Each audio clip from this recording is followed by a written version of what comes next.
Hey, what's up everybody, and welcome back to another episode of News Dose, where I give you all of the latest gaming news. And it looks like Epic Games is fed up with Apple and their policies. Yeah, if you've been following this, some crazy things have been happening over the last 24 hours, as Epic Games not only broke Apple's terms of service with Fortnite, but now they're trying to sue Apple. So stick with me and we'll talk about that in just a minute. Also, Phil Spencer in an Animal Crossing interview had some very interesting insight on Halo Infinite and their decision on delaying the multiplayer alongside the single player. Yes, there was a choice on releasing each separate. But before we get into all that though, we got more to go over here, starting off with Batman. Yeah, so last week we talked about Rocksteady's next game, Suicide Squad, which will be revealed at the DC Fandom on August 22nd.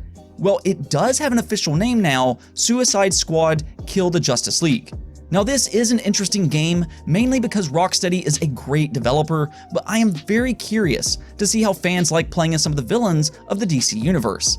The thing is though, I'm sure some fans are still wanting to play as Batman himself, and well, I have some good news for you as well, because they're also going to be revealing another new game, Gotham Knights. The title does suggest that you may play as other heroes as well, besides just Batman. Now that is pretty cool, and maybe you get to play somebody like Robin, Batwoman, or even Nightwing. This is all speculation of course, but we're not going to have to wait much longer to find out, as both of these games are set to be revealed on the 22nd. Also, we have some good news for Ghost of Tsushima, as it is now the 4th best-selling launch ever for a Sony-published game in the United States. In fact, it's also Sucker Punch's fastest selling game ever, and it's the 5th best-selling game for the entire year. The only Sony games that have sold more in the same time frame is God of War, Spider-Man, and The Last of Us Part 2. If you notice though, all 3 of those games are from established franchises, whereas Ghost is a brand new IP. So this is extremely impressive, and we do know that it's doing really good in Japan as well. I'm really glad to see Sucker Punch do so well with this game though. They've always done good work with their previous games such as Sly Cooper and Infamous, but you can tell they really stepped up their game with Ghost of Tsushima. It definitely looks like Sony has another big hit, and their first party is clicking on all cylinders right now. Naughty Dog, Insomniac, Santa Monica, and now Sucker Punch are all putting out huge games with a lot of success. Granted, they do have some other studios, but I'd have to say that these are the big 4 right now. I will ask you though, if you've been playing Ghost of Tsushima, how are you liking the game? Let me know in the comments below. And speaking of PlayStation Studios, Horizon Zero Dawn has been having some issues on PC since it launched last week. Overall, it was just not a very good port, which is odd considering Death Stranding is running on the exact same engine as Horizon Zero Dawn with no issues at all. So we know that Horizon Zero Dawn is capable of looking amazing on PC, which makes it even more disappointing that it launched the way it did. Well, the good news here is that Guerrilla Games did put out the first patch, which looks to address several issues. Now, it's probably not going to fix everything, but if you've been looking forward to playing Horizon Zero Dawn on your PC, you may want to go check that out, and honestly, this is a really good sign. We do have to remember that this is PlayStation's first big game from a first-party studio on the PC, so this is uncharted territory. When it launched the way it did, for all we knew, PlayStation was just going to leave it as is and move on, but that's not the case. They got a patch out relatively quick, and that gives me confidence that they will solve all of the issues it is having over time. With that said, hopefully next time PlayStation brings a game to PC, maybe they can do better right out of the gate. Moving on, Forza Horizon 3 is being delisted from the Xbox and Microsoft Store on September 27th. This does tend to happen with racing games over time as licenses expire. They do have to get licenses for cars that they put in the game, and other times it's just as simple as a soundtrack license expiring. If I'm remembering this correctly, that actually happened to Alan Wake at one point in time, where it did get delisted because of some of the music, and then later on it went back up for sale once they fixed those issues. Now, do keep in mind that if you own Forza Horizon 3 or any of its DLC, you will still keep the game. This will not affect you. I do know that some people worry about digital games and when a game gets delisted, but you shouldn't have to worry. You will still be able to uninstall it and then re-download it. If you don't own Forza Horizon 3 though, you will no longer be able to buy it digitally after September 27th. The good news here is that it's on a massive discount right now by about 70%, And if you want to buy the standard edition, it's only going to cost $9.89. The Ultimate Edition comes in at $21, and the Expansion Pass is $10.49, which I do recommend because the Hot Wheels expansion is phenomenal. Truly, that Hot Wheels expansion could be its own standalone game because it really is that good. It's just fantastic, and for that matter, I believe that Forza Horizon is right now the best racing games on the market. So if you do want to go pick up Forza Horizon 3, you have until September 27th. And while we're on the topic of Xbox, let's talk about Halo Infinite.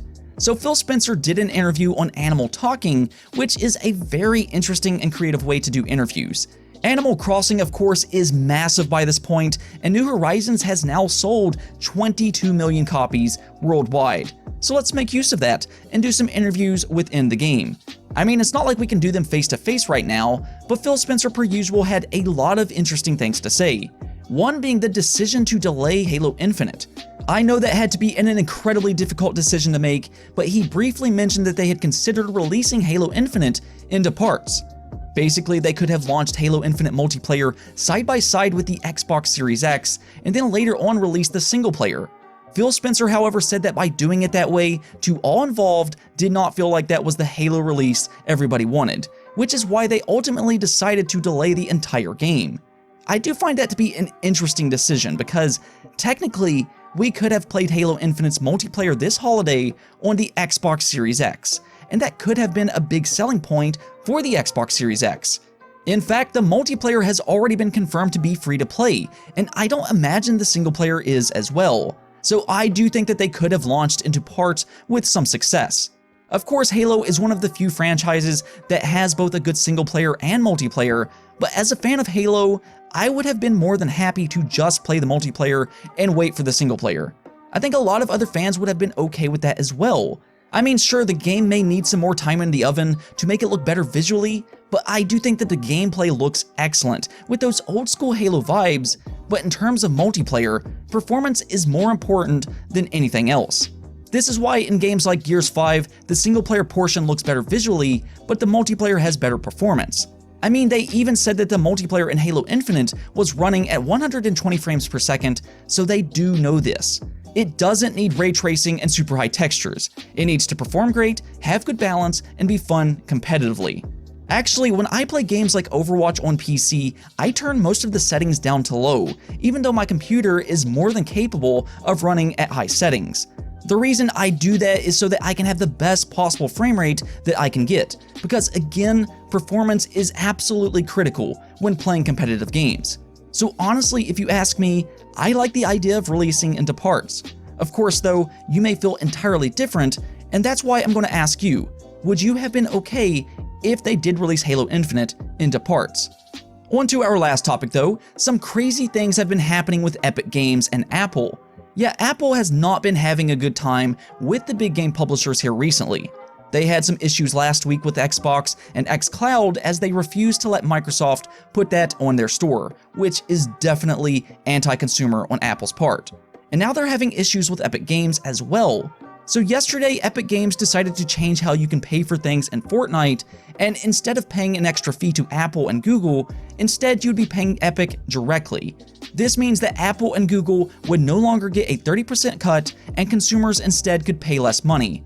Well, Apple did not like that too much, and it didn't take them very long, but they did ban Fortnite on the iOS store. Yeah, Fortnite, one of the biggest games in the industry, is no longer available on the iOS store. Now, if you do already have Fortnite on your phone, you can still access it, but you won't be able to update it, so that poses a problem. Google did also follow suit and took Fortnite off of their store as well, though I do think that you can still update on Android phones. Here is where it gets really interesting though. Within just a couple of hours, and it may not have even been an hour, but Epic Games filed some court papers and they're prepared to sue both Google as well as Apple for monopolistic behavior. Epic Games even posted a Fortnite video shortly after to free Fortnite. So they were preparing this for a long time. This didn't just escalate out of nowhere, and this was well prepared, and honestly, this is good marketing for Fortnite. I don't think that that's the sole reason for Epic suing Apple and Google, but it's a nice little side effect here where they can promote themselves and Fortnite. You have to remember that Epic also has their own store where they take just a 12% cut on game revenue, where again, Apple and Google takes 30%. So Epic really comes off as being the good guy here and standing up against these big companies. The thing is though, Xbox, PlayStation, Nintendo, and Valve all take the same 30% cut. So it is very interesting to me that Epic specifically targeted Apple and Google, because this has been the industry standard for a very long time. I do wonder if Epic will try to do the same thing to other publishers later on, and whether or not Xbox, PlayStation, or Nintendo would also ban Fortnite for similar actions. We have to remember that Epic more than likely did sign a terms of service, so they did agree to that 30% cut, and that's where things get very confusing. Epic is going to try to sue Apple and Google, but will it actually hold up in court? That's the question, because once you sign the terms of service, it's hard to get around that. So we're gonna have to wait and see what happens here. Let me know your thoughts on the subject though. Do you think that Epic Games has a case or not? If so, what about the console makers and their 30% cut? Let me know in the comments below. Anyways though, that's it for this episode, but if you liked the video, don't forget to hit the bell notification and subscribe button for more content just like this. Also, if you would like to support the channel through Patreon, thank you for making this content possible. Peace out.